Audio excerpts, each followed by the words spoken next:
गांव का बड़ा बाजार लगा हुआ है। चारों तरफ सब्जियों की दुकानें, लोग खरीदारी कर रहे हैं। बीच में बबलू सेठ की प्याज की दुकान सबसे बड़ी और चमकदार दिख रही है। प्याज के ढेर लगे हैं और बबलू घमंड से बैठा है।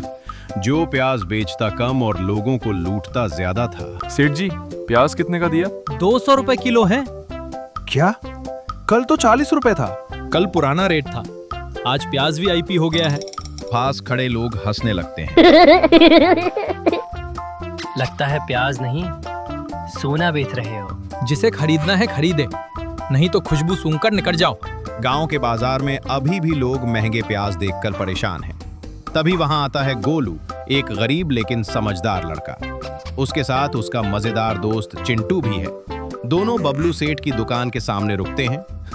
सेठ जी, इतने महंगे प्याज कौन खरीदेगा? जिसे खरीदना है खरीदे, नहीं तो खुशबू सूंघकर निकल जाओ। अरे गोलू, लगता है प्याज नहीं, राजा का खजाना है। सेठ जी, गरीब लोग क्या करेंगे? गरीब लोग प्याज की फोटो देख के खुश हो जाएं। रात का समय, पूरा गांव सो चुका है।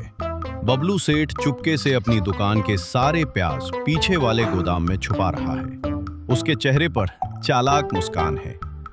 दूर से गोलू और चिंटू पेड़ के पीछे छुपकर सब देख रहे हैं।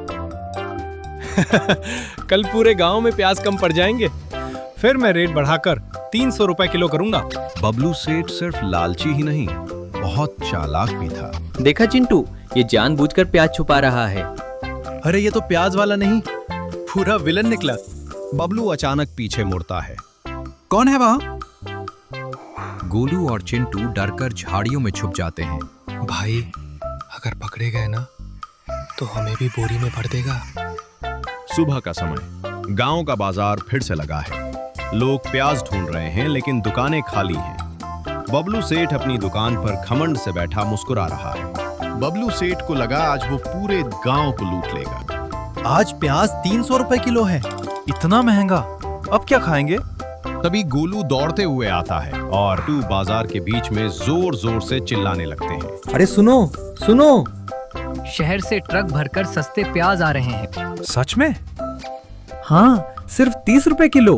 सब लोग बबलू की दुकान छोड़कर भागने लगते हैं। अरे मेरे प्याज। अब खुशबू सूंघकर खुद बैठो सेठ जी। बबलू सेठ की दुकान पर प्याज की बोरियां पड़ी हैं, लेकिन कोई खरीदने नहीं आ रहा। कुछ प्याज सड़ने लगे हैं। बबलू परेशान होकर सिर पकड़कर बैठा है। दूसरी तरफ गांव वाले खुश होकर सस्ते प्याज खरीद रहे हैं। गोलू और चिंटू दूर खड़े हंस रहे हैं। जिस लालच से बबलू सेठ अमीर बनना चाहता था, उसी लालच ने उसका बड़ा नुकसान कर दिया। अरे मेरे प्याज सब सड़ गए। अब 300 रुपए किलो में खुद ही खाओ। लोभ का फल, सड़ा हुआ प्याज। जरूरत से ज्यादा लालच हमेशा नुकसान देता है। आज से मैं कभी ज्यादा लालच नहीं करूंगा। जिस लालच से बबलू सेठ अमीर बनना चाहता था, उसी लालच ने उसका बड़ा नुकसान कर दिया।